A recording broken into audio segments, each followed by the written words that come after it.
Le café fumait encore dans la tasse de porcelaine blanche quand Marceline Lemoine posa son appareil photo sur la table du petit bistrot de Montmartre.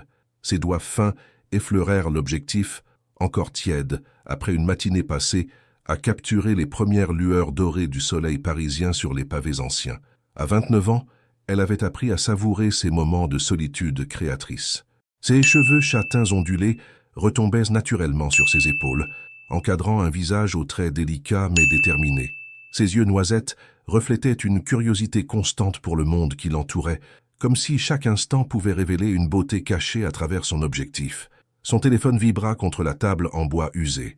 Un message de Sophie, sa meilleure amie depuis l'université. « Marcy, j'ai une proposition folle pour toi. Saint-Raphaël, Côte d'Azur, maison en bord de mer, 3 semaines. Tu dis oui ?» Marceline sourit malgré elle. Sophie avait toujours eu ce don pour arriver au bon moment, comme si elle sentait quand sa vie parisienne devenait trop prévisible. Ces derniers mois, entre les commandes de mariage et les portraits de famille, elle avait l'impression de photographier la même joie forcée, les mêmes sourires convenus. Elle répondit rapidement. « Quand partons-nous » La réponse arriva instantanément. « Demain, j'ai tout organisé. Tu n'as qu'à faire ta valise. » Marceline rangea son appareil dans son sac en cuir vintage, un cadeau de sa grand-mère qui l'accompagnait partout. En se levant, elle aperçut son reflet dans la vitrine du café. Cette femme indépendante qui lui renvoyait son regard avait construit sa vie pierre par pierre, voyage par voyage, photo par photo. Pourtant, quelque chose manquait. Une mélancolie sourde qu'elle refusait d'analyser de trop près. Tandis qu'elle remontait vers son appartement, les souvenirs de son enfance dans la campagne française ressurgirent. Les étés interminables dans le petit village près de Chartres, les balades à vélo sur les chemins de terre, et surtout, Olivier. Olivier Marchand. Ce nom résonnait encore dans son esprit comme une mélodie inachevée. Ils avaient grandi ensemble, partageant des secrets d'enfants, des rêves d'adolescents. Lui déjà sérieux à 15 ans, parlant d'entreprise et d'avenir avec une maturité troublante. Elle, rêveuse, l'appareil photo déjà accroché autour du cou, cherchant à capturer l'essence de leur amitié dans des clichés en noir et blanc. Le temps avait fait son œuvre. Olivier était devenu ce qu'il avait toujours voulu être, un homme puissant, dirigeant l'empire familial Marchand Group depuis Paris. Leurs chemins se croisaient encore parfois, lors de dîners entre amis communs ou d'événements mondains, où elle était photographe et lui, invité d'honneur. Chaque fois, c'était la même danse subtile. Des regards qui duraient une seconde de trop, des sourires qui cachaient des années de non-dits, des conversations polies qui effleuraient dangereusement des territoires interdits. Elle avait toujours su qu'Olivier la protégeait à sa manière. Quand un magazine avait voulu publier des photos d'elle sans autorisation, l'affaire avait mystérieusement disparu. Quand son ancien associé avait tenté de lui voler ses clients, celui-ci avait soudainement trouvé plus profitable de déménager à Marseille. Olivier ne le reconnaissait jamais, bien sûr. Il feignait l'innocence avec ce sourire en coin qu'elle connaissait si bien. Mais Marceline n'était pas naïve. Elle savait reconnaître sa façon particulière de veiller sur elle, même à distance. Dans son appartement sous les toits, elle commença à préparer sa valise.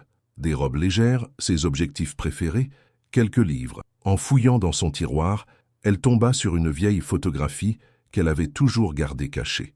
Olivier a 18 ans, assis au bord de la rivière près de chez eux, les yeux perdus dans l'eau. Elle avait pris ce cliché en secret, troublée par l'intensité de son regard, par cette beauté masculine qui commençait déjà à se dessiner. Sur le moment, elle avait été trop intimidée pour lui montrer. Aujourd'hui, elle se demandait si elle n'avait pas été simplement trop effrayée par ses propres sentiments. Car oui, elle l'avait aimé. Elle l'aimait peut-être encore, dans cette partie d'elle-même qu'elle maintenait soigneusement verrouillée. Olivier représentait tout ce qu'elle fuyait, le pouvoir, le contrôle, les conventions. Mais il était aussi tout ce qu'elle désirait secrètement, cette intelligence qui la fascinait, cette force tranquille qui la rassurait, cette complicité unique qu'ils partageaient depuis l'enfance. Elle glissa la photo dans son portefeuille comme un talisman pour ce voyage impromptu.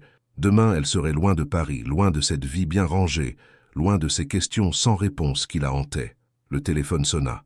Olivier, comme si ses pensées l'avaient invoqué. « Marceline, j'espère que je ne te dérange pas. » Sa voix grave et posée la fit frissonner malgré elle. Même à travers le téléphone, il avait ce don pour faire battre son cœur plus vite. « Jamais, » répondit-elle simplement. « Tu vas bien ? J'ai appris que tu partais en voyage. Sophie m'a dit que vous alliez sur la Côte d'Azur. » Bien sûr, Sophie et sa grande gueule. Mais pourquoi Olivier s'en préoccupait-il? « Oui, J'ai besoin de changer d'air. Paris devient étouffant en été. » Un silence s'étira entre eux, chargé de tout ce qu'ils ne se disaient jamais. « Fais attention à toi, dit-il finalement, et amuse-toi bien. » Après avoir raccroché, Marceline resta immobile, le téléphone à la main. Il y avait eu quelque chose de différent dans sa voix, une tension qu'elle ne lui connaissait pas, comme s'il avait voulu ajouter autre chose, mais s'était retenu au dernier moment. Elle termina sa valise et s'endormit ce soir-là, avec l'impression étrange que ce voyage allait changer quelque chose. Elle ne savait pas encore que dans son bureau aux baies vitrées dominant Paris, Olivier Marchand passait sa nuit à fixer son téléphone, se demandant pourquoi l'idée de la savoir si loin le rendait si inquiet. Ni l'un ni l'autre ne pouvaient imaginer qu'une simple photo sur les réseaux sociaux allait bientôt faire voler en éclats toute leur certitude. Le train quitta la gare de Lyon sous un ciel azur prometteur.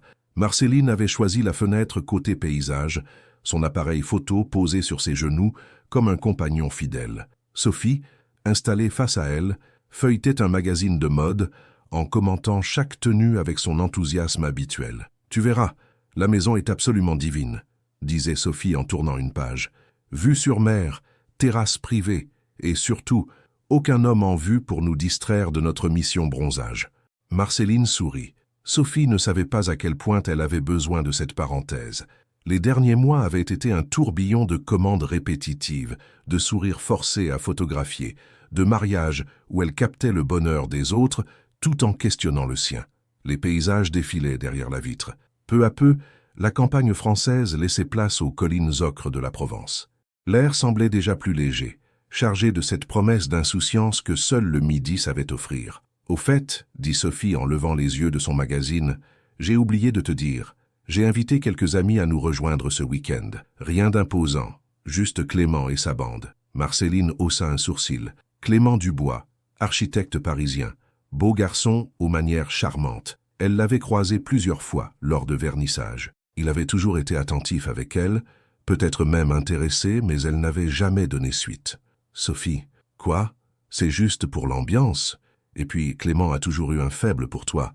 Ce serait l'occasion de rien du tout, coupa Marceline avec un sourire ferme. Je viens pour me reposer, pas pour jouer les entremetteuses. Sophie leva les mains en signe de reddition, mais son sourire malicieux trahissait ses intentions.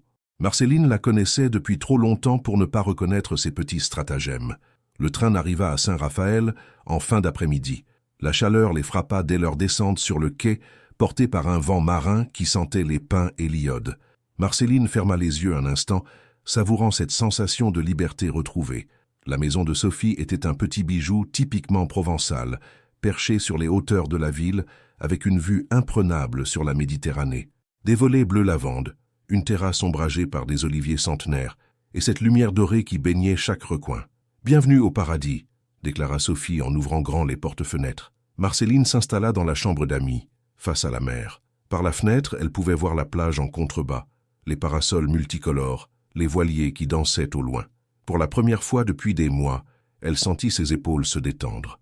Les premiers jours passèrent dans une douce routine de farniente. Marceline redécouvrait le plaisir de photographier sans contrainte, les reflets du soleil sur l'eau, les visages burinés des pêcheurs du port, les ruelles fleuries du vieux Saint-Raphaël. Chaque cliché lui rappelait pourquoi elle était tombée amoureuse de cet art. Sophie avait eu raison. Elle avait besoin de s'être échappée, loin des obligations parisiennes, loin aussi de certaines pensées qui la taraudaient. Curieusement, elle pensait moins à Olivier ici, comme si la distance géographique avait apaisé ce trouble constant qu'il provoquait en elle. Le troisième jour, par une fin d'après-midi particulièrement chaude, elles descendirent à la plage. Sophie avait insisté pour qu'elle s'installe près du beach club le plus en vue, prétextant que l'ambiance y était meilleure. « Tu ne vas pas passer tes vacances en jean et t-shirt », avait-elle déclaré en sortant de ses bagages, un bikini turquoise qu'elle avait acheté pour Marceline. « Allez, pour une fois, laisse-toi vivre. » Marceline avait cédé, amusée par l'insistance de son amie. Le bikini lui allait parfaitement, soulignant sa silhouette élancée et sa peau nacrée qui avait déjà pris une jolie teinte dorée. Elles s'installèrent sur des transats face à la mer. Sophie commanda 2 cocktails aux fruits de la passion, pendant que Marceline contemplait l'horizon, son appareil photo posé sur ses genoux. L'eau était d'un bleu profond, presque irréel sous le soleil de fin de journée. « Marcy, regarde-moi » cria soudain Sophie, son téléphone à la main. Marceline se tourna vers elle, surprise. Sophie mitraillait déjà, captant son sourire spontané, ses cheveux ondulants dans la brise marine, cette expression de bonheur tranquille qui illuminait son visage. « Sophie, qu'est-ce que tu fais ?» Je capture l'instant. Tu es magnifique comme ça, détendue, heureuse. Il faut que le monde entier voie à quel point tu rayonnes. Avant que Marceline puisse protester, Sophie avait déjà sélectionné sa photo préférée et l'uploadait sur Instagram avec la légende « Mon ami Marcy qui découvre enfin ce que signifie profiter de la vie. Saint-Raphaël nous va bien. Côté d'Azur, Beg's Best Friends, de des vacances parfaites. Sophie, tu aurais pu me demander.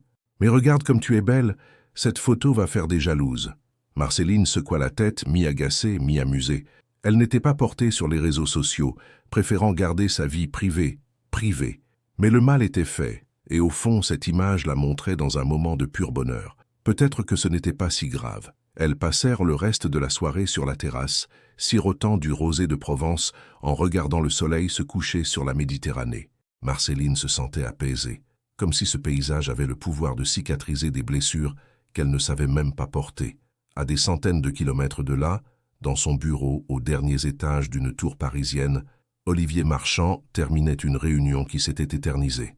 Il desserra sa cravate, épuisé par une journée de négociations ardues. Presque machinalement, il prit son téléphone pour vérifier ses messages. L'application Instagram s'ouvrit sur son fil d'actualité. Et là, au milieu des photos de voyages d'affaires et de soirées mondaines, une image le stoppa net. Marceline. Sa Marceline, en bikini turquoise, assise face à la mer, un sourire lumineux aux lèvres, ses cheveux dorés par le soleil, sa peau hâlée, cette expression de bonheur qu'il ne lui avait plus vue depuis des années. Mais ce qui le frappa le plus, ce fut cette liberté qu'elle dégageait, cette insouciance qu'elle n'avait jamais eue à Paris, toujours sur ses gardes, toujours en contrôle. Ici, elle était elle, entièrement elle. Olivier resta immobile devant l'écran, le souffle coupé. Quelque chose se révéla brutalement en lui. Ce n'était pas seulement de l'admiration pour sa beauté, c'était une urgence qu'il n'avait jamais ressentie. Une peur panique à l'idée que quelqu'un d'autre la voie ainsi, qu'un inconnu remarque ce sourire, cette lumière qu'elle portait en elle. Il se leva brusquement, faisant tomber sa chaise. Son assistant, qui rangeait des dossiers, sursauta. « Monsieur Marchand, tout va bien ?» Olivier ne répondit pas. Il fixait toujours l'écran, les mâchoires serrées. Pour la première fois de sa vie si ordonnée, si contrôlée, il sentait quelque chose d'irrationnel le submerger. De la jalousie, de la possessivité, ou simplement la prise de conscience terrifiante qu'il était en train de la perdre sans même avoir eu le courage de se battre pour elle. « Annulez tous mes rendez-vous de demain, » dit-il d'une voix tendue. « Monsieur, mais la réunion avec les investisseurs japonais, reportez tout, j'ai quelque chose d'urgent à régler. » Seul dans son bureau, Olivier contempla de nouveau la photo. Marceline riait aux éclats, les yeux fermés, visiblement heureuse, libre, loin de lui. Cette constatation lui fit l'effet d'un électrochoc. Il ouvrit son ordinateur et réserva le premier vol pour Nice du lendemain matin. Peu importait l'excuse qu'il donnerait. Il devait la voir. Il devait lui dire « Quoi exactement ?» Il l'ignorait encore. Mais pour la première fois de sa vie, Olivier Marchand était prêt à agir sans plan, sans stratégie, juste avec son cœur qui battait trop vite et cette certitude nouvelle. Il ne pouvait plus vivre en spectateur de la vie de Marceline. Le restaurant La Voile Bleue surplombait le port de Saint-Raphaël comme un nid d'aigle posé sur les rochers. Marceline avait choisi cette table en terrasse pour son dîner avec Sophie, attirée par la vue panoramique sur les yachts illuminés qui se balançaient doucement dans la marina. « Tu vois, je t'avais dit que tu avais besoin de ça », déclara Sophie en levant son verre de rosé. « Regarde-toi, tu rayonnes littéralement. » Marceline sourit, reconnaissant que son amie avait eu raison. Ces 4 jours sur la côte d'Azur l'avaient métamorphosée. Sa peau avait pris une jolie teinte dorée. Ses cheveux ondulaient naturellement sous l'effet de l'air marin. Et surtout, elle se sentait détendue comme elle ne l'avait plus été depuis des mois. « J'avais oublié ce que ça faisait de ne penser à rien », avoua-t-elle en croquant dans une olive tapenade. « À Paris, j'ai l'impression d'être constamment en représentation. C'est exactement ce que je me disais. Tu es trop dans le contrôle là-bas. Ici, tu redeviens toi. » Marceline allait répondre quand un mouvement près de l'entrée du restaurant attira son attention. Une silhouette élégante venait d'apparaître et le maître d'hôtel se précipitait pour l'accueillir avec une déférence inhabituelle. Son cœur s'arrêta. Olivier. Olivier Marchand, en chemise blanche légèrement froissée par le voyage, ses cheveux bruns décoiffés par le vent, scrutait la terrasse du regard. Quand ses yeux gris se posèrent sur elle, L'expression de soulagement qui traversa son visage fut si intense qu'elle en eut le souffle coupé. « Qu'est-ce que... » murmura Sophie, en suivant son regard. Marceline se leva lentement, comme dans un rêve. Olivier s'approchait d'elle, et elle remarqua ces petits détails qui la troublaient toujours. La façon dont il marchait, cette assurance naturelle mêlée à une élégance discrète, le léger pli de concentration entre ses sourcils. Marceline. Sa voix était plus grave que d'habitude, chargée d'une émotion qu'elle ne lui connaissait pas. « Olivier, qu'est-ce que tu fais ici ?» Elle avait voulu paraître détachée, mais sa voix la trahit, révélant sa surprise et cette petite accélération de son pouls qu'elle ne contrôlait jamais en sa présence. « Il s'interrompit, semblant chercher ses mots. « J'avais des affaires à régler à Cannes. Je me suis dit que tant qu'à être dans la région... » Mensonge. Elle le savait, il le savait, mais ni l'un ni l'autre n'osa le dire. Sophie, qui avait assisté à l'échange avec des yeux ronds, se racla la gorge. « Eh bien, quelle coïncidence! Olivier, n'est-ce pas? Sophie Moreau, nous nous sommes déjà croisés chez les Dubois. »« Bien sûr, je me souviens. Bonsoir, Sophie. » Un silence s'étira, étrangement lourd. Marceline ne savait pas quoi faire de ses mains, de son regard, de cette proximité soudaine qui lui rappelait à quel point Olivier lui avait manqué sans qu'elle ose se l'avouer. « Tu veux te joindre à nous ?» proposa-t-elle finalement. « Si ça ne vous dérange pas. » Sophie fit signe au serveur d'ajouter une chaise. Olivier s'installa face à Marceline et elle dut faire un effort pour ne pas fixer ce léger bronzage qui soulignait ses traits, cette façon qu'il avait de retrousser ses manches qui révélait ses avant-bras musclés. « Alors, ces affaires à Cannes ?» demanda Sophie avec un sourire malicieux. « Rien de très passionnant. Négociation avec un groupe hôtelier italien. » Olivier commanda un whisky, ses yeux ne quittant pas Marceline. « Et vous profitez bien de vos vacances ?» Marcie était en train de me dire qu'elle avait oublié ce que c'était que de ne penser à rien, répondit Sophie en ignorant le regard d'avertissement de son amie. « Vraiment ?» Olivier tourna son attention vers Marceline, une lueur indéchiffrable dans le regard. « Paris te pèse tant que ça ?» La question était anodine, mais quelque chose dans sa façon de la poser troubla Marceline. Comme s'il cherchait une information précise, comme s'il avait besoin de savoir. Pas Paris, plutôt le rythme, les obligations. Tu sais ce que c'est. Justement, je ne sais plus très bien, avoua-t-il en buvant une gorgée de whisky. J'ai l'impression de passer ma vie dans des réunions à parler de chiffres, de stratégie, de rentabilité. Parfois je me demande quand j'ai cessé de vraiment vivre. Cette confession inattendue surprit Marceline. L'Olivier qu'elle connaissait ne se livrait jamais ainsi, surtout pas en public. Elle croisa son regard et il eut une fatigue qu'elle ne lui avait jamais vue. « Et qu'est-ce qui te ferait vraiment vivre ?» demanda-t-elle doucement. Il la fixa intensément, comme s'il allait répondre quelque chose d'important. Puis il se reprit, redevenant l'homme maîtrisé qu'elle connaissait. « Je ne sais pas encore. Peut-être retrouver des sensations simples.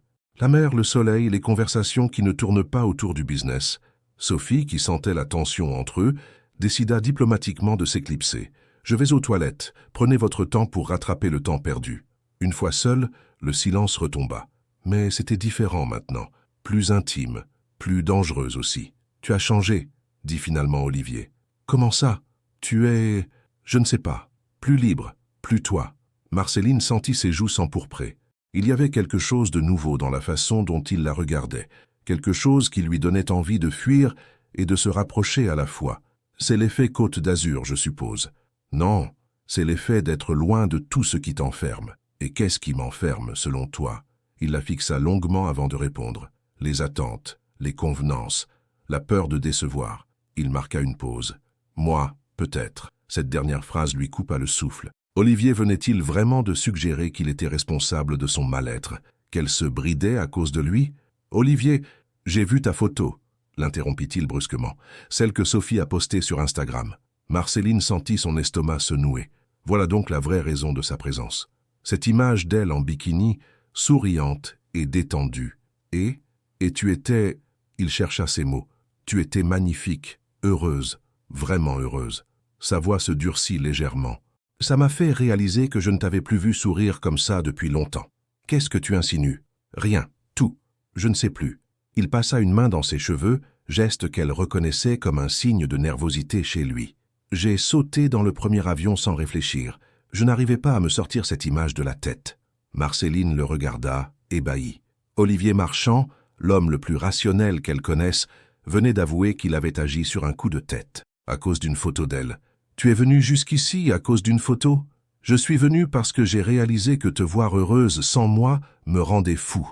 Le cœur de Marceline battait si fort qu'elle était sûre qu'il pouvait l'entendre. Cette conversation prenait un tour qu'elle n'avait jamais osé imaginer. « Olivier, qu'est-ce que tu es en train de me dire ?» Avant qu'il puisse répondre, Sophie réapparut, le sourire aux lèvres. « Alors, vous avez eu le temps de... » Oh. Elle s'arrêta net en voyant leur visage tendu. « Je tombe mal ?»« Non, » dit Olivier en se levant brusquement. « Au contraire, il faut que j'y aille. »« Déjà ?» Marceline se leva aussi, troublée par ce départ précipité. « J'ai un coup de fil important à passer. » Il sortit quelques billets de sa poche. « Le dîner est pour moi à passer une bonne soirée. » Il s'éloigna sans se retourner, laissant Marceline debout, le cœur en bataille, avec 1000 questions sans réponse. « Qu'est-ce qui vient de se passer ?» demanda Sophie en s'asseyant. « Je n'en ai aucune idée, » murmura Marceline, en regardant la silhouette d'Olivier disparaître dans la nuit. Aucune idée, mais au fond d'elle, une petite voix lui soufflait que tout venait de basculer, et qu'après cette soirée, rien ne serait plus jamais comme avant entre eux. Le soleil se levait à peine quand Marceline entendit des pas sur le gravier de l'allée. Elle était installée sur la terrasse depuis l'aube, incapable de dormir après sa soirée avec Olivier. Sa tasse de thé fumait encore entre ses mains quand elle le vit apparaître au portail du jardin. Il portait un short en lin beige et une chemise blanche ouverte, ses cheveux légèrement humides comme s'ils sortaient de la douche. Leurs regards se croisèrent à travers les oliviers et elle sentit cette même tension qu'hier soir renaître instantanément. « Bonjour !»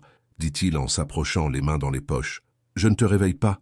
Je n'arrivais pas à dormir. » Elle reposa sa tasse, troublée par sa présence matinale. « Tu es matinale pour quelqu'un en vacances. »« Je ne suis pas vraiment en vacances. » Il s'arrêta au pied des marches de la terrasse, comme s'il attendait une invitation.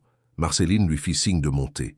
Quand il s'assit face à elle, elle remarqua les cernes légers sous ses yeux. « Toi non plus, tu n'as pas beaucoup dormi. »« Non. » Il accepta la tasse de café qu'elle lui tendait. « J'ai réfléchi à notre conversation d'hier. Celle que tu as interrompue ?»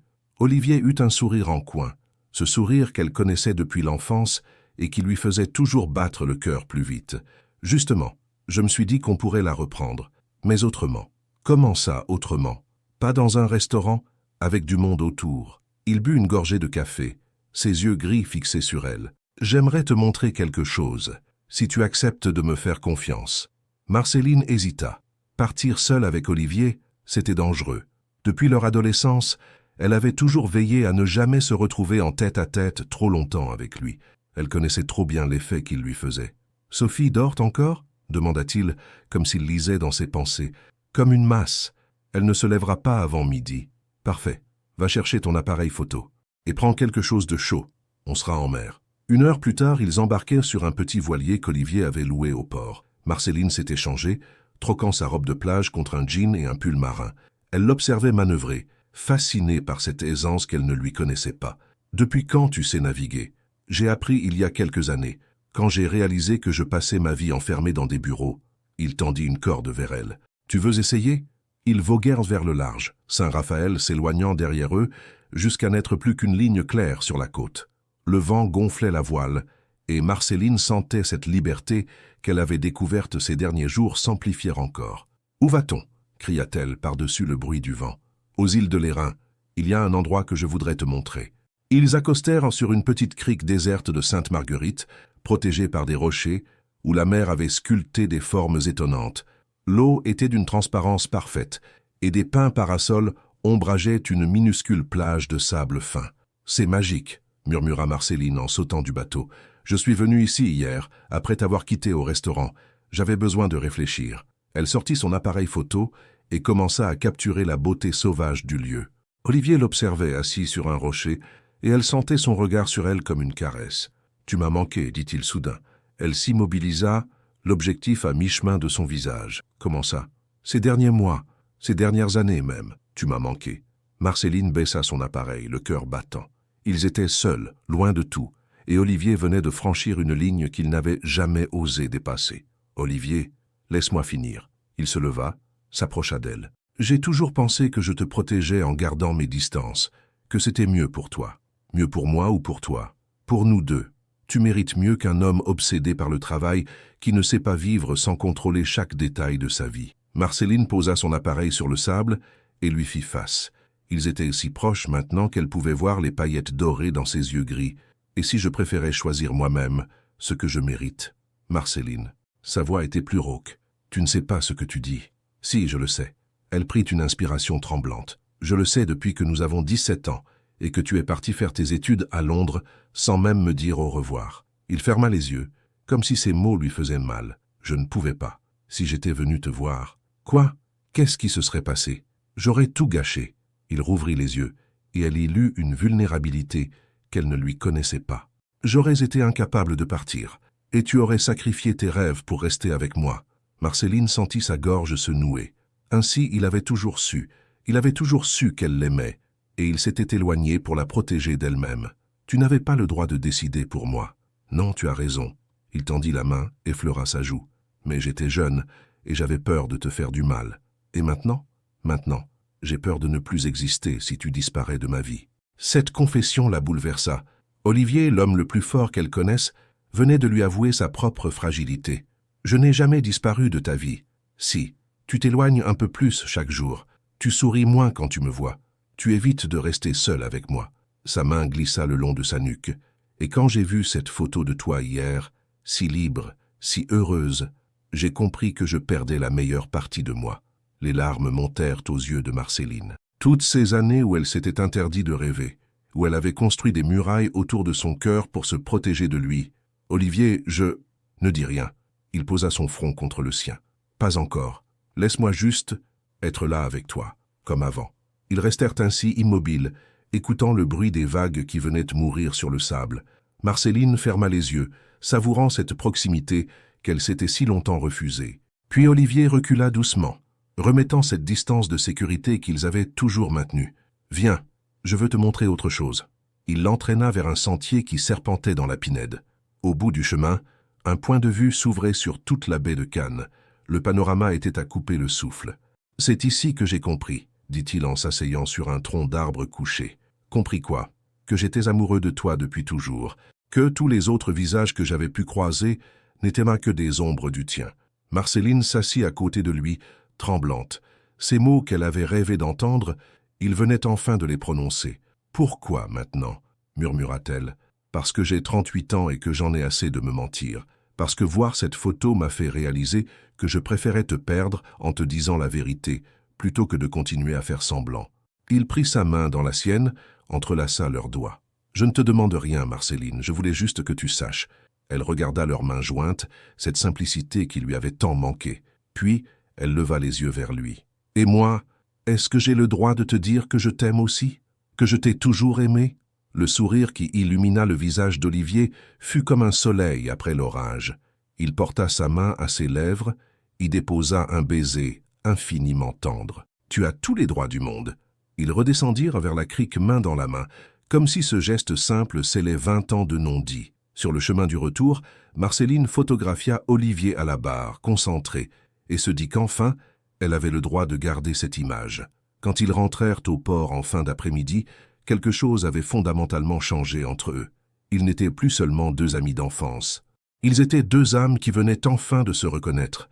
Mais au moment de se séparer sur le quai, la réalité les rattrapa. Sophie les attendait, accompagnée de 3 hommes élégants qu'elle leur présenta avec enthousiasme. « Marcy, Olivier, je vous présente Clément et ses amis. Ils viennent de Paris aussi, vous devez vous connaître. » Marceline croisa le regard d'Olivier et il eut la même contrariété qu'elle ressentait. Leur parenthèse enchantée venait de prendre fin. Il fallait maintenant affronter le monde extérieur et apprendre à apprivoiser ce sentiment nouveau qui les unissait, sans savoir encore s'ils résisteraient aux turbulences qui les attendaient. La terrasse du Beach Club résonnait des rires et conversations de la petite troupe que Sophie avait rassemblée. Clément Dubois, avec son charme parisien et sa chemise blanche impeccablement repassée, monopolisait l'attention du groupe en racontant ses derniers projets architecturaux à Dubaï. Marceline l'observait discrètement depuis sa chaise longue. Grand, brun aux yeux verts, il avait ce côté séducteur assumé qui plaisait généralement aux femmes. Elle comprenait pourquoi Sophie avait pensé à lui. Dans d'autres circonstances, elle aurait peut-être été sensible à son attention, mais tout avait changé depuis ce matin. Son regard dériva vers Olivier, qui sirotait silencieusement son verre en contemplant l'horizon. Il avait retrouvé ce masque de politesse distante qu'elle lui connaissait si bien, celui qu'il portait dans les soirées parisiennes, comme si leur moment d'intimité sur l'île n'avait jamais existé. « Marceline, tu rêves ?» Sophie lui donna un petit coup de coude. « Clément te demandait si tu avais déjà fait de la plongée. »« Pardon ?» Elle se redressa, chassant ses pensées. « Non, jamais. L'eau et moi, ça fait deux. »« Dommage, » dit Clément en se penchant vers elle. « Il paraît que les fonds marins par ici sont exceptionnels. J'avais pensé organiser une sortie demain. Tu es sûr que ça ne te tente pas? Je pourrais te donner une initiation. »« C'est gentil, mais... »« Allez, Marcy, » insista Sophie. « Tu passes ton temps à photographier ce qui est visible.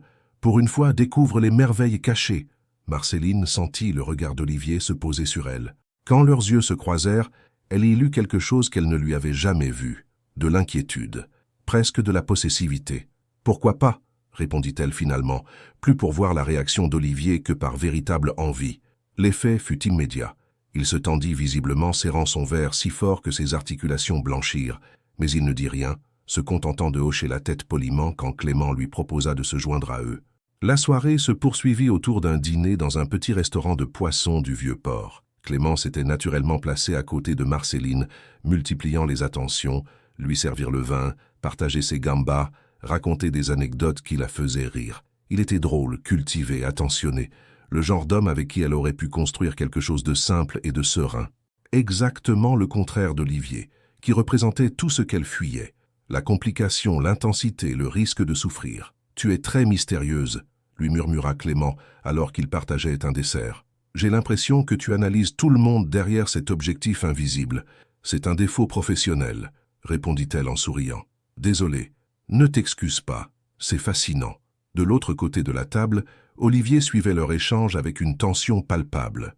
Quand Clément posa sa main sur celle de Marceline pour insister sur un point, il se leva brusquement. « Excusez-moi, j'ai un appel urgent à passer. » Il sortit du restaurant sans un regard en arrière. Sophie haussa un sourcil interrogateur vers Marceline, qui feignit de ne pas remarquer. « Il a l'air stressé, ton ami, » observa Clément. « Les affaires, sans doute ? Probablement. » Mais Marceline savait que ce n'étaient pas les affaires qui préoccupaient Olivier. C'était elle. Cette prise de conscience lui procura un mélange troublant de satisfaction et de culpabilité. Quand ils rentrèrent à la maison, Olivier avait disparu.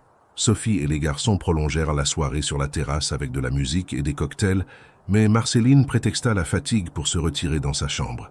Elle ne pouvait pas s'endormir. Les événements de la journée tournaient en boucle dans sa tête. Cette matinée magique avec Olivier, leurs aveux mutuels, puis cette soirée étrange où ils avaient en fait semblant d'être de simples amis. Un bruit de moteur la fit se lever. Par la fenêtre, elle vit une moto s'arrêter devant le portail. Olivier en descendit, retira son casque révélant ses cheveux ébouriffés. Il portait un jean et un t-shirt sombre qui moulait sa silhouette. Cette image de lui, si différente de l'homme d'affaires impeccable qu'elle connaissait, lui coupa le souffle. Il leva les yeux vers sa fenêtre. Leurs regards se croisèrent dans la pénombre. Puis il fit un geste discret vers le chemin qui menait à la plage. Marceline hésita une seconde avant de prendre une veste et de descendre le rejoindre. Il l'attendait sur le sable, les mains dans les poches, face à la mer illuminée par la lune. Le bruit de la fête s'estompait derrière eux. « Tu as fui », dit-elle en s'approchant. « J'ai eu besoin d'air. »« À cause de Clément ?» Il se tourna vers elle et même dans l'obscurité, elle put voir l'émotion qui traversait ses traits. « À cause de moi, de ce que je ressens quand je vous vois ensemble. » « Et qu'est-ce que tu ressens ? Une envie de casser quelque chose, de lui expliquer qu'il n'a aucun droit de te toucher. » Il eut un rire amer. « Pathétique, non ? Quelques heures après t'avoir avoué mes sentiments, je deviens possessif comme un gamin de 15 ans. » Marceline s'approcha encore jusqu'à sentir la chaleur qui émanait de lui. « Tu n'as pas à être jaloux de Clément. Vraiment, il est exactement ce qu'il te faut, disponible, simple, sans complications. Et toi ? Moi, je suis compliqué, possessif apparemment. Obsédé par le contrôle. » Il soupira. « Ce matin, j'ai cru qu'on pouvait avoir notre chance. Mais en vous voyant ensemble ce soir, quoi ? J'ai réalisé que je ne saurais peut-être pas te rendre heureuse. Pas comme lui. » Marceline posa ses mains sur sa poitrine, sentant son cœur battre sous ses paumes. « Olivier, regarde-moi. » Il obéit, plongeant ses yeux dans les siens. « Ce matin, quand tu m'as dit que tu m'aimais, j'ai eu l'impression de me réveiller d'un long sommeil. Clément est charmant, attentionné, tout ce qu'une femme peut désirer, mais il ne me fait pas vibrer. Il ne fait pas accélérer mon cœur rien qu'en me regardant. » Elle se hissa sur la pointe des pieds, effleura ses lèvres d'un baiser léger. « Toi, oui. » Olivier ferma les yeux comme pour graver cet instant dans sa mémoire. « Marceline, Si on fait ça, je ne pourrai plus jamais te laisser partir. Qui te dit que j'ai envie de partir? Cette fois, ce fut lui qui l'embrassa, d'abord doucement, puis avec une passion contenue depuis des années. Marceline s'abandonna à cette étreinte qu'elle avait tant espérée, goûtant enfin ses lèvres, respirant son parfum, sentant sa force l'envelopper. Quand ils se séparèrent, tous deux étaient tremblants. « Il faut qu'on parle », murmura Olivier contre son front, « de ce que ça change, de ce qu'on fait maintenant, demain. Ce soir, je veux juste être avec toi. » Il s'assira sur le sable, Marceline blottit contre lui, sa tête sur son épaule. Ils restèrent ainsi longtemps, écoutant les vagues, savourant cette intimité nouvelle et fragile. « Tu viendras plonger avec nous demain ?» demanda-t-elle finalement. « Tu y tiens vraiment? Je veux que tu vois que j'ai fait mon choix. » Olivier resserra son étreinte, enfouit son visage dans ses cheveux. « Dans ce cas, je viendrai, mais je te préviens, voir Clément te tenir dans ses bras, même pour t'apprendre à plonger, ça va être un supplice. Je ferai en sorte que ce soit bref. » Ils remontèrent vers la maison, main dans la main, comme deux adolescents qui viennent de vivre leur premier amour. Mais au moment de se séparer devant la porte, la réalité s'imposa de nouveau. « Sophie va se douter de quelque chose, » dit Marceline. « Et ça t'ennuie ?» Elle réfléchit une seconde. « Non, plus maintenant. » Le sourire qu'Olivier lui adressa illumina son visage. Pour la première fois depuis des années, elle le voyait vraiment heureux, et elle se dit qu'elle ferait tout pour préserver cette lumière dans ses yeux, même si cela signifiait affronter les complications qui les attendaient. Même si cela signifiait dire non à la facilité que représentait Clément, car elle avait enfin compris que l'amour véritable ne se trouvait pas dans la simplicité, mais dans l'intensité de ce qu'on était prêt à partager avec l'autre. Et avec Olivier, elle était prête à tout partager. Le bateau de plongée ballottait doucement au large de Sainte-Marguerite, ancré au-dessus d'un site réputé pour ses fonds coralliens. Marceline ajustait son masque avec nervosité, peu habituée à cet équipement qui lui donnait l'impression d'être déguisée.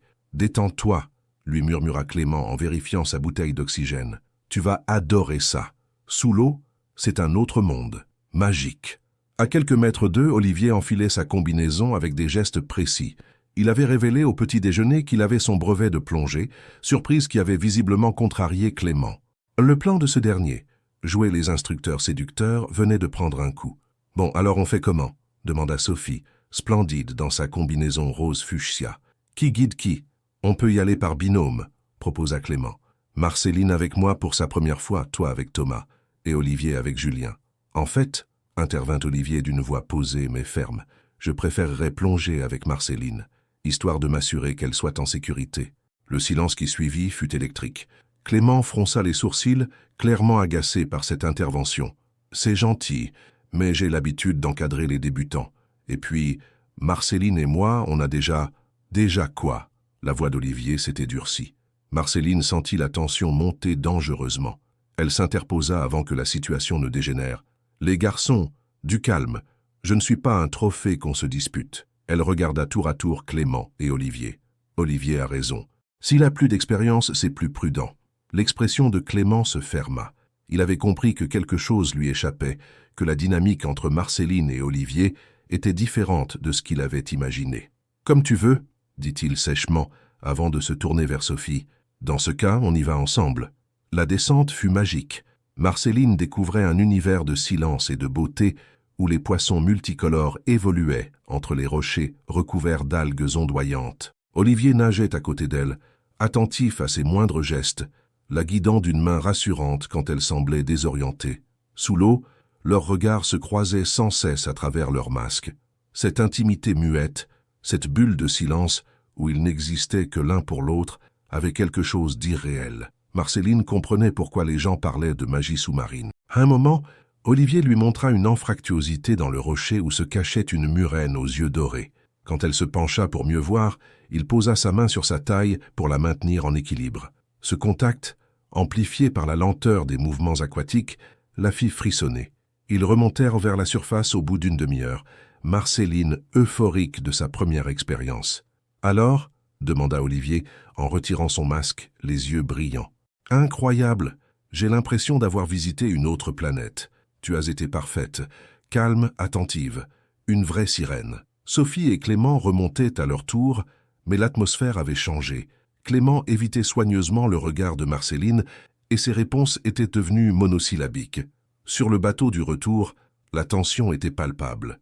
Thomas et Julien, les amis de Clément, semblaient gênés par l'ambiance, et Sophie tentait de relancer la conversation par des commentaires enthousiastes sur leur plongée. « On pourrait dîner au port ce soir », proposa-t-elle. « Il y a ce petit restaurant italien que j'adore. Moi je passe, coupa Clément. J'ai des coups de fil à passer. Le bureau, vous savez ce que c'est. Clément, ne sois pas ridicule, commença Sophie. Non, laisse. Je crois que j'ai mal évalué la situation. Il se tourna vers Marceline. J'aurais dû comprendre plus tôt que tu n'étais pas disponible. Clément, c'est bon, Marceline. Je ne suis pas aveugle. Son regard glissa vers Olivier, puis revint sur elle. Vous formiez déjà un couple, n'est-ce pas? Le silence qui suivit répondit pour eux. Marceline sentit ses joues s'empourprer, mais elle ne nia pas. Olivier, lui, soutint le regard de Clément sans broncher. « Je vois », murmura Clément avec un sourire amer. « Eh bien, félicitations. Tu as de la chance, Olivier. Marceline est une femme exceptionnelle. »« Je le sais », répondit simplement Olivier. Le reste du trajet se déroula dans un silence tendu. Une fois arrivés au port, Clément et ses amis prirent rapidement congé, invoquant des affaires urgentes à régler à Paris. « Je suis désolé », dit Sophie à Marceline une fois qu'ils furent répartis. « Je n'avais pas réalisé que toi et Olivier... Depuis quand ?» Marceline échangea un regard avec Olivier. Ils n'avaient pas encore eu cette conversation, celle qui définirait ce qu'ils étaient l'un pour l'autre. « C'est récent, » admit-elle. « Très récent. »« Eh bien, il était temps. » Sophie les prit dans ses bras. « Ça fait des années que je vous regarde tourner autour du pot. J'ai cru que vous ne vous décideriez jamais. »« Tu le savais ?» s'étonna Marceline. « Ma chérie, tout le monde le savait, sauf vous, apparemment. » Ce soir-là, ils dînèrent en tête-à-tête dans un petit restaurant perché sur les collines de l'Estérel. Sophie avait diplomatiquement prétexté un appel de son ex-petite amie pour les laisser seuls. La terrasse surplombait toute la baie et les lumières de la côte scintillaient comme des diamants dans la nuit tiède.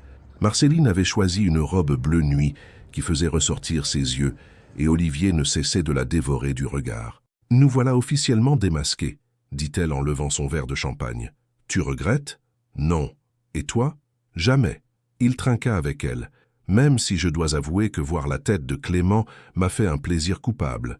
Marceline rit. « Tu étais jaloux à ce point ?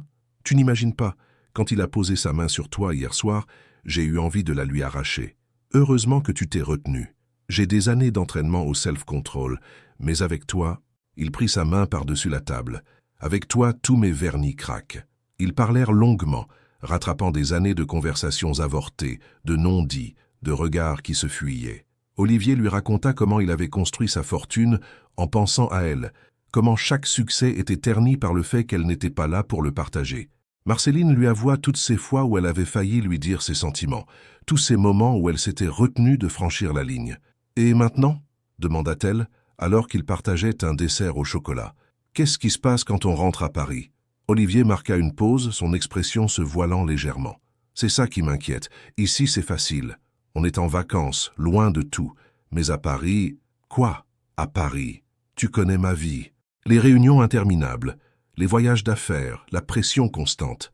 Et toi, tu as ton indépendance, ta liberté. Tu détestes les contraintes. » Marceline posa sa cuillère, troublée par ce qu'elle percevait dans sa voix. « Tu as peur que ça ne marche pas. J'ai peur de ne pas savoir te rendre heureuse. » Olivier. Elle se leva, contourna la table pour venir s'asseoir sur l'accoudoir de son fauteuil. « Tu sais ce qui me rendrait malheureuse? C'est si tu décidais encore une fois pour moi. Si tu me protégeais de toi-même avant même qu'on ait essayé. » Il leva les yeux vers elle, bouleversé par cette vérité qu'elle venait d'énoncer. « J'ai tellement peur de tout gâcher. Alors ne gâche rien. Fais-moi confiance. Fais-nous confiance. » Olivier l'attira contre lui, enfouit son visage dans ses cheveux. « Je t'aime, Marceline, plus que tout. Moi aussi, je t'aime. » Cette nuit-là, ils marchèrent sur la plage jusqu'à l'aube, main dans la main, planifiant un avenir qu'ils n'osaient enfin plus redouter.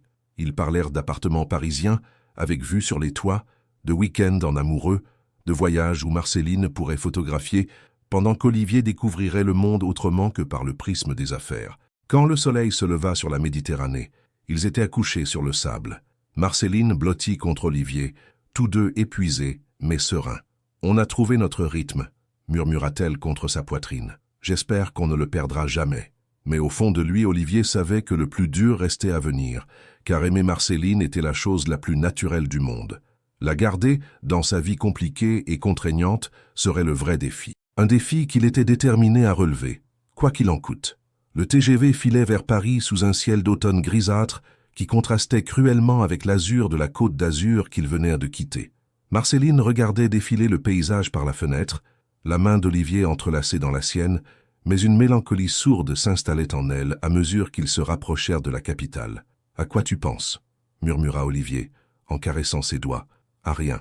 Tout. » Elle se tourna vers lui. « J'ai l'impression de sortir d'un rêve. Moi aussi. » Ils étaient seuls dans leur compartiment, Sophie ayant prolongé son séjour de quelques jours. Cette intimité leur permettait de savourer leurs dernières heures de parenthèse enchantée, mais elle rendait aussi plus tangible l'angoisse du retour à la réalité. « Olivier, qu'est-ce qu'on fait maintenant? Comment ça? Nos vies, nos habitudes, nos amis, tout va changer. » Olivier tourna entièrement son corps vers elle, prenant ses deux mains dans les siennes. « On prend notre temps. On apprend à se connaître autrement que comme amis. Et on voit où ça nous mène. Et ton travail? Tes obligations? Je vais m'organiser. Déléguer davantage. » Il porta sa main à ses lèvres. « Tu es ma priorité maintenant. » Ces mots auraient dû la rassurer, mais ils la troublaient au contraire. Marceline avait toujours redouté qu'un homme la considère comme une priorité au point de chambouler sa vie entière. Elle voulait être aimée, pas devenir un fardeau. 2 semaines plus tard, cette appréhension s'avérait justifiée. Olivier avait effectivement réorganisé son agenda, reportant des réunions importantes, refusant des déplacements. Résultat, il était plus disponible, mais aussi plus tendu. Elle le sentait frustré par ce rythme ralenti qui ne lui correspondait pas. Le pire, c'était les soirées. Avant, quand ils se croisaient chez des amis communs, ils jouaient leur danse habituelle de l'amitié complice. Maintenant, elle percevait chez lui une possessivité qu'il tentait de dissimuler. Quand un homme lui adressait la parole trop longtemps, quand quelqu'un la complimentait sur son travail, elle voyait sa mâchoire se crisper. « Tu vas bien ?» lui demanda-t-elle ce soir-là dans sa voiture qui la ramenait chez elle après une exposition de photographie où plusieurs collectionneurs s'étaient montrés intéressés par ses œuvres. « Très bien. Pourquoi ? Tu n'as pas dit un mot depuis qu'on a quitté la galerie. J'ai rien de spécial à dire. » Olivier, il soupira, ralentit à un feu rouge. Ce type, Laurent Moreau, il n'arrêtait pas de te tourner autour. Laurent est un collectionneur respecté. Il s'intéresse à mon travail, pas à moi. La façon dont il te regardait suggérait le contraire. Marceline sentit une pointe d'agacement l'envahir. Cette jalousie qu'elle avait trouvée touchante à Saint-Raphaël devenait étouffante dans le quotidien parisien. Et alors, même s'il s'intéressait à moi, qu'est-ce que ça change? Je suis avec toi. Ça change que j'ai envie de le mettre en garde, de lui faire comprendre qu'il perd son temps. Olivier, arrête. Sa voix se durcit. Tu ne vas quand même pas marquer ton territoire à chaque fois qu'un homme me parle. Le feu passa au vert. Olivier démarra en silence, mais elle voyait sa tension dans la façon crispée dont il tenait le volant. Quand ils arrivèrent devant son immeuble de Montmartre, il coupa le moteur mais ne bougea pas. « Tu as raison, dit-il finalement. Je deviens parano. C'est juste que... Quoi? J'ai attendu si longtemps de t'avoir. L'idée de te perdre me rend fou. » Marceline se radoucit devant sa vulnérabilité. Elle caressa sa joue, sentant la barbe naissante sous ses doigts. « Tu ne vas pas me perdre, mais tu ne peux pas m'enfermer non plus. Je sais. Excuse-moi. » Il l'embrassa tendrement, et elle sentit sa tension s'apaiser. Mais en montant chez elle, une petite voix lui soufflait que ce n'était qu'un aperçu des difficultés qui les attendaient. Les jours suivants semblèrent lui donner raison. Olivier était pris dans un tourbillon professionnel qu'il ne maîtrisait plus. Les réunions reportées s'accumulaient, les partenaires japonais menaçaient de se retirer, et sa secrétaire lui rappelait constamment les obligations qu'il avait négligées. « Vous ne pouvez pas continuer comme ça, monsieur Marchand », lui dit un matin Céline, sa directrice adjointe. « Le conseil d'administration commence à s'inquiéter de vos absences répétées. » Olivier leva les yeux de ses dossiers, épuisé par cette nuit blanche passée à rattraper son retard. « J'ai la situation en main. Vraiment, parce que les Japonais attendent toujours votre réponse pour l'extension de Kyoto, et le projet de Dubaï prend du retard. Reporter Dubaï d'1 semaine et organiser une visioconférence avec Tokyo pour cet après-midi. C'est déjà fait. Mais Olivier, Céline se permit d'utiliser son prénom, signe de leur amitié ancienne. Qu'est-ce qui se passe? Depuis votre retour de vacances, vous n'êtes plus le même. Comment expliquer à Céline qu'il découvrait l'amour à 38 ans, que pour la première fois de sa vie, il avait envie de rentrer chez lui à 18 heures au lieu de 22, qu'il préférait dîner en tête-à-tête avec Marceline plutôt que de convaincre des investisseurs? Ça va passer, se contenta-t-il de répondre. Mais quand il retrouva Marceline ce soir-là dans un bistrot de Belleville, elle remarqua immédiatement ses traits tirés, ses cernes. « Tu n'as pas dormi. 3 heures. J'avais des dossiers urgents à boucler. » « Olivier, c'est ridicule. Tu ne peux pas continuer à sacrifier ton sommeil pour me voir tous les soirs. Ce n'est pas un sacrifice. Si, ça l'est. Et ça se voit. Elle prit sa main par-dessus la table, inquiète de le voir dans cet état. Tu sais quoi? Annulons demain soir. Tu as besoin de récupérer. Non. Sa réaction fut si vive qu'elle sursauta. Pardon. C'est juste que j'ai déjà si peu de temps pour nous. Mais justement, à quoi ça sert si tu es épuisé? Si tu culpabilises de négliger ton travail? Olivier se passa une main sur le visage. Elle avait raison, bien sûr, mais l'idée de passer une soirée sans elle, après avoir goûté à ce bonheur, lui était insupportable. Je vais me réorganiser, trouver un équilibre. Tu es sûr? Certain.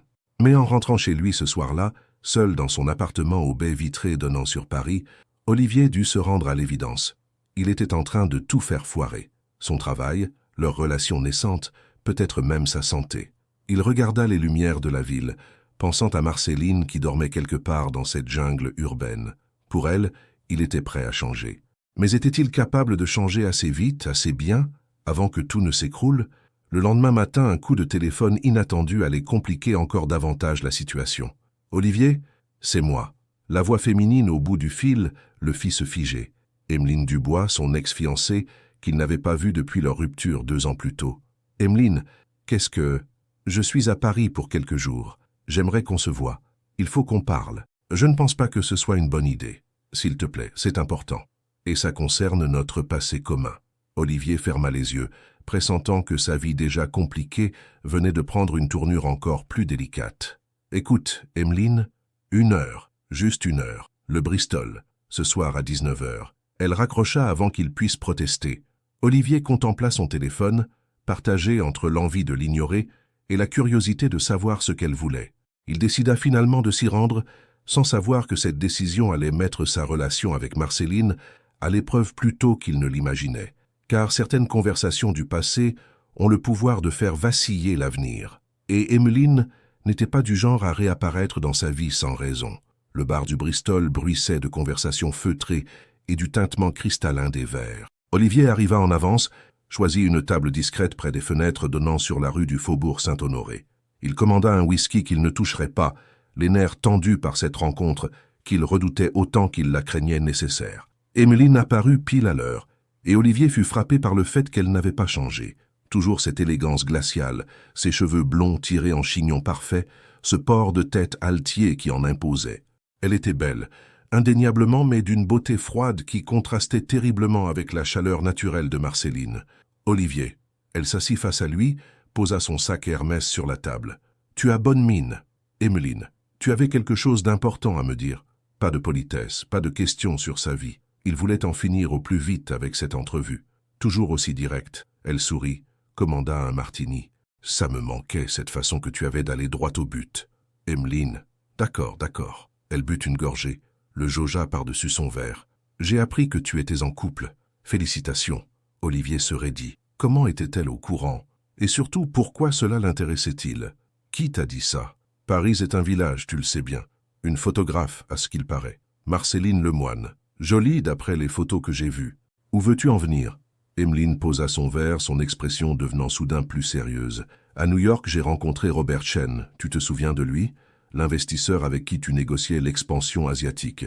Olivier hocha la tête, mal à l'aise. Robert Chen était effectivement un partenaire crucial pour le développement du marchand groupe en Asie. Il m'a dit que tes associés japonais étaient inquiets de ton changement de comportement récent. Apparemment, tu reportes les rendez-vous, tu refuses les déplacements. Mes affaires ne te regardent plus. Peut-être, mais j'ai investi 3 ans de ma vie dans ton empire, Olivier, et j'ai gardé de bons contacts. Elle se pencha vers lui. Robert m'a proposé de me racheter tes parts dans le projet de Singapour, à un prix dérisoire. Olivier sentit son sang se glacer. Le projet de Singapour représentait l'avenir du groupe, l'expansion qu'il préparait depuis des mois. « C'est pour ça que tu es venu? Pour me prévenir qu'on essaie de me doubler? » « Non, je suis venu te proposer de m'associer avec toi pour contrer cette manœuvre. » Elle sortit un dossier de son sac. « J'ai monté une structure financière qui nous permettrait de sauver le projet, mais il faudrait que tu redeviennes le businessman d'avant, celui qui ne laissait jamais ses émotions interférer avec ses décisions. » Olivier feuilleta les documents, impressionné malgré lui par la sophistication du montage qu'elle avait élaboré. Emeline avait toujours eu un génie pour la finance. « Pourquoi tu ferais ça? Qu'est-ce que tu y gagnes ?» 20% des bénéfices. Et elle hésita une seconde. La satisfaction de travailler de nouveau avec l'homme que j'ai aimé. Emeline, c'est fini entre nous, définitivement. Je sais, je ne te demande pas de revenir, je te demande juste de redevenir toi. Son regard se durcit. Parce que si tu continues sur cette voie, tu vas tout perdre. Ton empire, ta réputation et finalement, elle aussi. Qu'est-ce que tu insinues? Qu'une femme indépendante comme Marceline finira par se lasser d'un homme qui sabote sa carrière par amour, qu'elle culpabilisera de te voir décliner et qu'elle partira pour te sauver de toi-même. Ces mots frappèrent Olivier comme un coup de poing, car au fond, il savait qu'Emeline avait touché juste. Il voyait déjà dans les yeux de Marceline cette inquiétude, cette culpabilité de le voir négliger ses obligations. « Réfléchis », conclut Emeline en se levant. « Mes avocats t'enverront les documents complets demain. Tu as 48 heures pour décider. » Elle disparut dans la nuit parisienne, laissant Olivier seul avec ses doutes et cette proposition qui ressemblait à la fois à une bouée de sauvetage et à un piège. Il rentra chez lui sans passer voir Marceline, prétextant une fatigue qui n'était qu'à demi-feinte. Il avait besoin de réfléchir, de peser le pour et le contre de cette association avec son ex-fiancé. Le lendemain matin, il retrouva Marceline pour un petit déjeuner près du canal Saint-Martin. Elle était radieuse dans sa robe chemise bleue, ses cheveux flottant librement sur ses épaules, et cette vision faillit lui faire oublier ses tourments. « Tu as l'air soucieux », remarqua-t-elle en beurrant un croissant. « Quelque chose ne va pas ?» Olivier hésita. Devait-il lui parler d'Emeline, de cette proposition qui pourrait sauver sa carrière, mais compliquer leur relation? Juste des problèmes de boulot, rien de grave. Tu es sûr? Parce que si c'est à cause de nous, de temps que tu me consacres... Non, il prit sa main. Ne dis jamais ça. Tu es la meilleure chose qui me soit arrivée. Mais, décidément, elle le connaissait trop bien. Mais j'ai peut-être sous-estimé la difficulté de concilier ma vie professionnelle avec ma vie privée. Marceline retira sa main, une ombre traversant son visage. Olivier, qu'est-ce que tu es en train de me dire? Que j'ai besoin de temps pour réorganiser les choses, pour trouver un équilibre. Quel genre de temps? Il évita son regard, fixant son café qui refroidissait. Quelques semaines, le temps de remettre de l'ordre dans mes affaires. Le silence qui suivit fut assourdissant. Quand Marceline reprit la parole, sa voix était étrangement calme. « Tu veux faire une pause. Je veux qu'on prenne notre temps, qu'on ne brûle pas les étapes. Olivier, regarde-moi. » Il obéit, le cœur serré par l'expression blessée qu'il lut dans ses yeux. « On s'est déjà fait perdre 20 ans par peur de mal faire. Tu veux qu'on en perde 20 de plus? Ce n'est pas pareil. Si, c'est exactement pareil. Tu as peur, alors tu recules, comme quand on avait 18 ans. Marceline, non. » Elle se leva, prit son sac. « Cette fois, c'est moi qui décide. Tu veux du temps? Tu en auras. Mais n'espère pas me retrouver à ta disposition quand tu auras réglé tes petites affaires. » Elle partit sans se retourner, laissant Olivier planté au milieu de ce café qui lui semblait soudain vide de toute saveur. Il comprit qu'il venait de commettre la même erreur qu'à 18 ans, protéger Marceline d'une relation qu'elle était pourtant prête à vivre. Ce soir-là, il appela Emeline. « Je signe ton contrat, mais à une condition. » « Laquelle? Notre association reste strictement professionnelle, rien de personnel. »« Bien sûr, » répondit-elle d'une voix où perçait une satisfaction à peine dissimulée. Olivier raccrocha en se demandant s'il venait de sauver sa carrière ou de commettre la plus grosse erreur de sa vie. 3 jours plus tard, alors qu'il plongeait tête première dans ce nouveau projet avec Emeline, Marceline acceptait la proposition d'un magazine de photographie qui l'envoyait en reportage en Islande pour 1 mois. Quand il l'apprit par Sophie, Olivier réalisa avec un déchirement au cœur qu'il était en train de reproduire le même schéma destructeur qu'à 18 ans, sauf que cette fois, Marceline ne l'attendrait peut-être pas. Cette fois, il risquait de l'avoir vraiment perdue. Et le pire, c'est qu'il n'avait personne d'autre à blâmer que lui-même. L'aéroport Charles de Gaulle grouillait de voyageurs pressés, mais Olivier ne voyait qu'une seule personne, Marceline, debout près des contrôles de sécurité, son sac photo en bandoulière et cette expression fermée qu'il ne lui connaissait que trop bien. Il était arrivé au dernier moment, après avoir appris par Sophie que son vol décollait à 14 heures. Il avait abandonné sa réunion avec les investisseurs japonais, couru comme un fou dans les embouteillages parisiens, tout ça pour... Quoi? La supplier de rester? Lui dire qu'il avait tout gâché? Marceline? Elle se retourna, et l'expression de surprise puis de lassitude qui traversa ses traits lui serra le cœur. « Qu'est-ce que tu fais là? » Il chercha ses mots, essoufflé par sa course. « Je ne peux pas te laisser partir comme ça. Comme quoi, tu as été très clair l'autre jour. Tu as besoin de temps, je te le donne. Je me suis trompé. » « Ah oui? Elle ajusta son sac, prête à passer les contrôles. « Et qu'est-ce qui t'a fait changer d'avis? Le fait que je parte vraiment ?» Olivier accusa le coup. Il méritait sa froideur, mais ça ne rendait pas la situation moins douloureuse. « Marceline, s'il te plaît, on peut en parler ?» « Il n'y a rien à dire. Tu as eu raison, au fond. On a voulu brûler les étapes, forcer les choses. Peut-être qu'on était mieux amis. » Ces mots le transpercèrent comme une lame. Amis, après tout ce qu'ils avaient partagé à Saint-Raphaël, après ses aveux, ses baisers, cette intimité nouvelle, tu ne penses pas ça? Si. Elle le regarda droit dans les yeux. Je le pense, parce que je viens de comprendre qu'on ne veut pas la même chose. On veut tous les deux être ensemble. Toi, tu veux me protéger de ta vie. Moi, je veux la partager. Ce n'est pas pareil. L'annonce du vol pour Reykjavik retentit dans le hall. Marceline se dirigea vers les contrôles. « 1 mois, Olivier. Dans 1 mois, on verra si on a encore quelque chose à se dire. » Elle disparut derrière les portiques de sécurité sans se retourner. Olivier resta planté là, impuissant, regardant l'amour de sa vie s'éloigner pour la 2e fois de sa vie par sa propre faute. Les semaines qui suivirent furent un cauchemar éveillé. Olivier se jeta dans le travail avec une frénésie qui inquiéta même Emeline. Il enchaînait les journées de 15 heures, les voyages d'affaires, les négociations. Le projet de Singapour avançait à grands pas. Ses associés japonais étaient rassurés et les médias spécialisés saluaient son retour en force. Mais la nuit, dans son appartement trop grand et trop silencieux, il pensait à Marceline. Il imaginait les paysages qu'elle photographiait en Islande, ses joues rosies par le froid, ses yeux émerveillés devant les aurores boréales. Et il se haïssait de ne pas être là pour partager ces moments avec elle. « Tu devrais l'appeler », lui dit Sophie un soir où elle était passée le voir, inquiète de son état. Elle a été claire. 1 mois de silence. Les règles, ça se change, surtout quand on souffre autant que vous. Comment tu sais qu'elle souffre? Sophie lui montra son téléphone, l'Instagram de Marceline. Les photos d'Islande étaient magnifiques, techniquement parfaites, artistiquement irréprochables. Mais quelque chose manquait. Cette joie de vivre qu'elle dégageait sur les clichés de Saint-Raphaël avait disparu. Elle photographie la beauté, mais elle ne sourit plus, constata Sophie. Olivier examina les images, le cœur lourd. Sur aucune d'elles, Marceline n'apparaissait, comme si elle s'était effacée de sa propre vie. « J'ai tout détruit. » « Pas encore, mais tu es en train de le faire. » 2 jours plus tard, un événement inattendu allait le forcer à prendre une décision. Emeline entra dans son bureau sans frapper, ce qu'elle ne faisait jamais. Son visage était livide. « On a un problème. »« Lequel ?»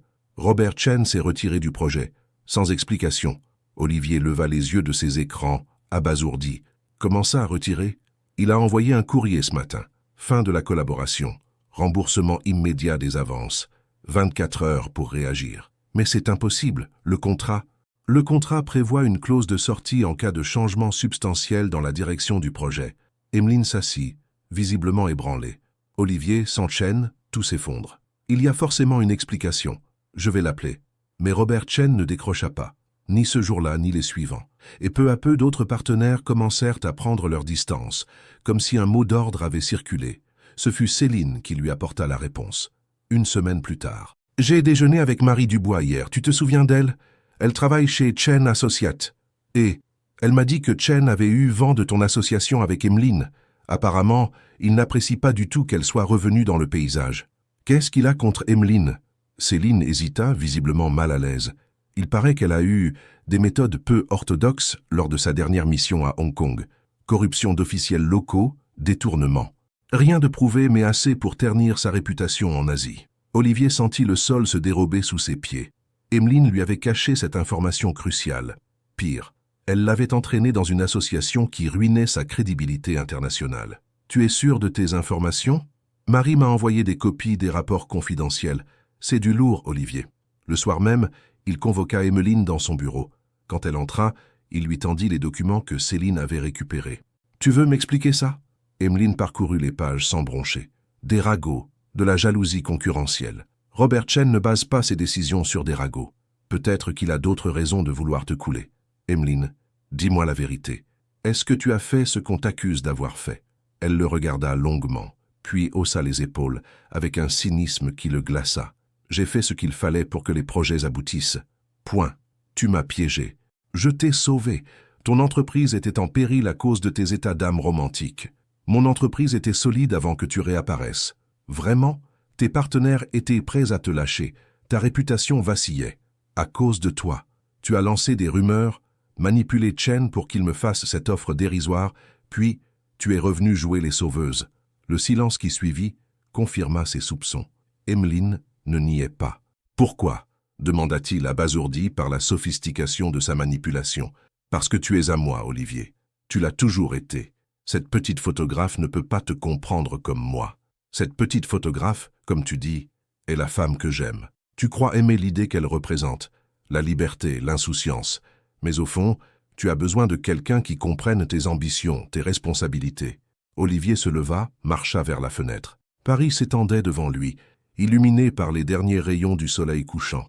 Quelque part là-bas, dans un petit appartement de Montmartre, était vide l'espace que Marceline avait laissé en partant. « Tu as raison sur un point, » dit-il sans se retourner. « J'ai besoin de quelqu'un qui comprenne mes ambitions. » Il fit volte-face. « C'est pour ça que je romps notre association et que je vais récupérer Marceline. Tu n'y arriveras jamais. Chen ne reviendra pas. Et sans lui, je trouverai autre chose.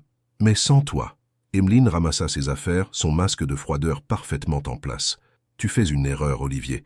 Elle ne reviendra pas. On verra. » Quand elle fut partie, Olivier s'effondra dans son fauteuil. Emmeline avait peut-être raison. Peut-être était-il trop tard pour rattraper Marceline. Mais il devait essayer. Il devait au moins essayer. Ce soir-là, pour la première fois depuis des semaines, il réussit à joindre Marceline au téléphone. Sa voix lui parut lointaine, fatiguée. « Olivier, qu'est-ce qui se passe? Il faut que je te voie, que je t'explique. Je rentre dans une semaine. Je peux venir en Islande. Je peux... » Non, sa voix était ferme. « Dans une semaine, Olivier. Pas avant. Marceline, je t'aime. » Un long silence. « Moi aussi, je t'aime. C'est bien ça le problème. » Elle raccrocha, et Olivier comprit qu'il avait exactement une semaine pour trouver comment reconquérir la femme de sa vie. Une semaine pour prouver qu'il avait enfin appris la différence entre protéger et aimer. La galerie Maegdt, dans le 6e arrondissement, bruissait de conversations élégantes et du tintement discret des verres de champagne. L'exposition « Lumière du Nord » de Marceline Lemoine attirait le tout Paris culturel, et les flashs des photographes de presse créaient une ironie que n'aurait pas dédaigné l'artiste elle-même. Olivier se tenait près de l'entrée, nerveux comme un adolescent à son premier rendez-vous. Il portait le costume bleu marine qu'elle avait toujours préféré, une chemise blanche sans cravate, et dans sa poche intérieure, une enveloppe qui contenait peut-être leur avenir commun. Il l'aperçut enfin au fond de la galerie, expliquant une de ses œuvres à un journaliste du Figaro. Elle était radieuse dans une robe noire simple qui soulignait sa silhouette affinée par le mois islandais. Ses cheveux, légèrement plus courts, encadraient un visage mat par le froid nordique. Mais ses yeux semblaient éteints. Le journaliste partit, Olivier s'approcha lentement. Marceline le vit venir dans le reflet d'une vitre et se raidit imperceptiblement. « Bonsoir, Marceline. »« Olivier. » Elle se tourna vers lui, polie mais distante. « Je ne m'attendais pas à te voir ici. Sophie m'a prévenu. Tes photos sont extraordinaires. » Il désigna le cliché devant lequel elle se tenait.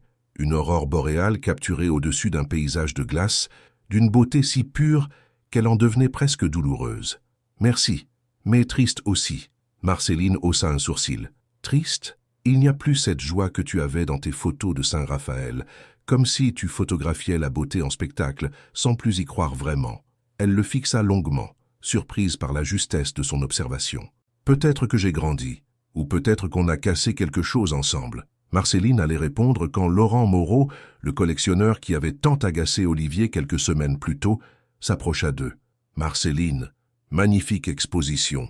J'aimerais acquérir la série complète des aurores boréales. » « Laurent, c'est gentil, mais le prix n'est pas un problème. Je pense à une installation dans ma nouvelle galerie de New York. » Olivier observa l'échange, notant l'aisance avec laquelle Moreau se comportait avec Marceline, la familiarité de ses gestes. Un mois plus tôt, il aurait éprouvé cette jalousie féroce qui l'avait tant handicapé.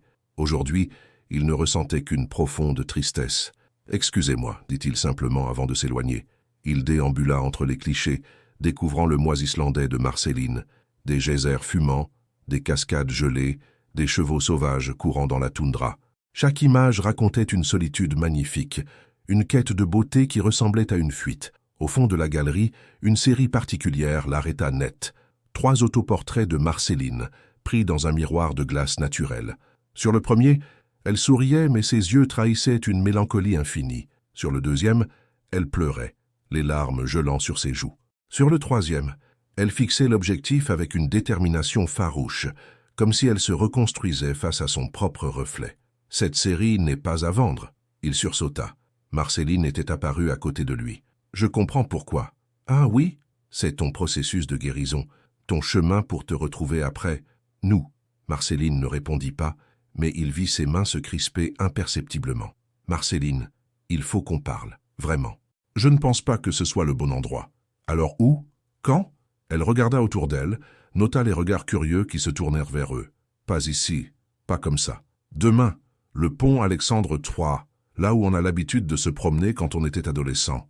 Midi. Olivier, s'il te plaît, laisse-moi une chance d'expliquer. Une seule. » Elle hésita longuement. « D'accord, mais après, c'est fini. Plus de rendez-vous, plus de discussions. On tire un trait. D'accord. » Le lendemain, un soleil pâle de fin d'automne éclairait Paris quand Olivier arriva sur le pont. Marceline était déjà là, appuyée contre la balustrade, contemplant la Seine qui coulait lentement vers les Invalides. « Tu es en avance, » dit-il en la rejoignant. « J'avais besoin de réfléchir. Et tes conclusions? Qu'on a peut-être essayé de forcer quelque chose qui n'était pas naturel. » Olivier sentit son cœur se serrer. « Tu penses vraiment ça? Je pense qu'on s'est aimé au mauvais moment, qu'on était trop différents, ou qu'on avait trop peur de nos différences. » Il sortit l'enveloppe de sa poche. « J'ai quelque chose pour toi. » Marceline prit l'enveloppe avec méfiance, l'ouvrit. À l'intérieur, une photographie, celle qu'elle avait prise d'Olivier à 18 ans, assis au bord de la rivière, mais au dos une écriture qu'elle ne connaissait pas. Elle lut à voix haute. « Ce jour-là, je pensais à toi, je pensais toujours à toi. Mais j'avais 18 ans et j'étais trop lâche pour te le dire. Je croyais qu'aimer, c'était protéger. J'ai mis 20 ans à comprendre qu'aimer, c'est faire confiance. » « Olivier, tu as gardé cette photo pendant 20 ans ?» murmura-t-elle. « Dans mon portefeuille, partout où j'allais. C'était ma façon de t'emmener avec moi. » Marceline eut un petit sourire tremblant. « Moi aussi, je l'avais gardé. Je l'ai retrouvé en faisant ma valise pour Saint-Raphaël. Je sais, j'ai vu que tu la sortais de ton tiroir. Tu m'espionnais? Je te regardais être heureuse sans moi, et ça me rendait fou. » Ils restèrent silencieux un moment, regardant passer les bateaux-mouches chargés de touristes. « Emmeline, » commença Olivier. « Je sais, Sophie m'a raconté. Tout? Qu'elle t'avait manipulé, qu'elle avait tout orchestré pour nous séparer. Tu m'en veux? Je t'en veux d'avoir douté de nous, d'avoir préféré écouter tes peurs plutôt que ton cœur. Tu as raison. Mais je m'en veux aussi. » Olivier la regarda, surpris. « Pourquoi? D'avoir fui, de t'avoir laissé te débrouiller avec tes démons au lieu de les affronter ensemble. Tu n'avais pas à supporter mes névroses. Si, j'avais à les supporter. C'est ça.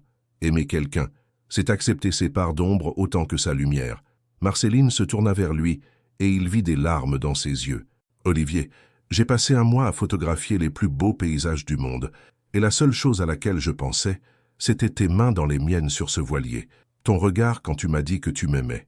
Marceline, laisse-moi finir. J'ai compris quelque chose en Islande, qu'on peut fuir jusqu'au bout du monde, mais qu'on ne peut pas fuir son propre cœur. Et mon cœur t'appartient depuis que j'ai 15 ans. » Olivier la prit dans ses bras, et elle se laissa aller contre lui pour la première fois depuis des semaines. « Qu'est-ce qu'on fait maintenant ?» murmura-t-elle contre sa poitrine. « On recommence, différemment, en se faisant confiance. Et ton travail? Tes obligations? » « J'ai vendu ma part du Marchand Group à un fonds d'investissement. J'ai gardé juste assez pour être libre de mes choix. » Marceline se recula, stupéfaite. « Qu'est-ce que tu dis?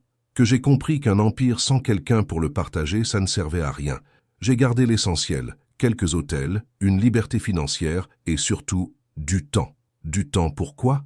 Pour t'accompagner photographier les aurores boréales, pour apprendre à naviguer ensemble, pour construire quelque chose à notre image. » Marceline le regarda longuement, comme si elle le découvrait. « Tu es sûr? Tu ne vas pas regretter? La seule chose que je regrette, c'est d'avoir attendu si longtemps pour comprendre que tu valais tous les empires du monde. » Il prit son visage entre ses mains. « Je t'aime, Marceline, pour de vrai cette fois, sans peur, sans arrière-pensée, juste t'aimer.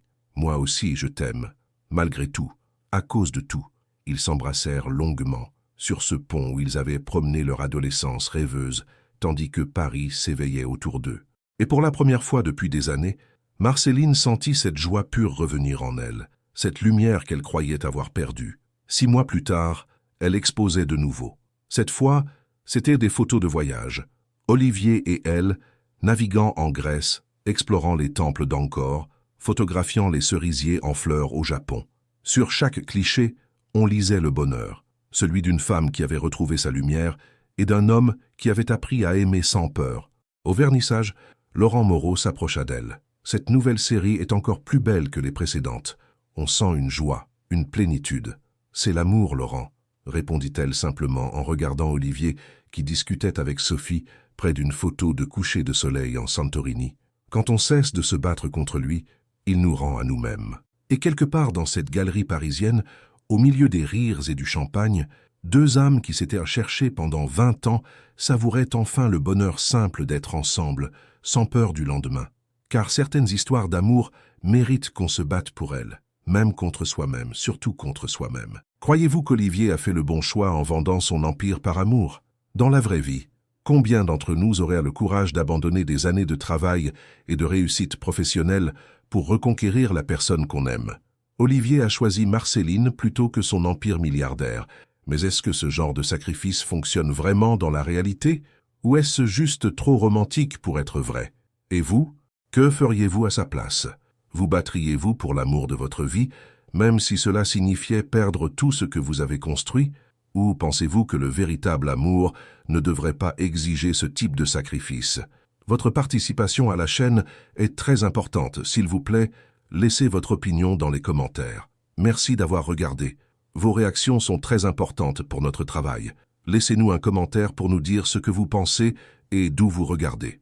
N'oubliez pas de vous abonner à la chaîne et d'activer les notifications pour ne rien manquer. Votre participation est très importante pour la poursuite de notre travail, alors partagez-la avec ceux qui aimeront cette histoire.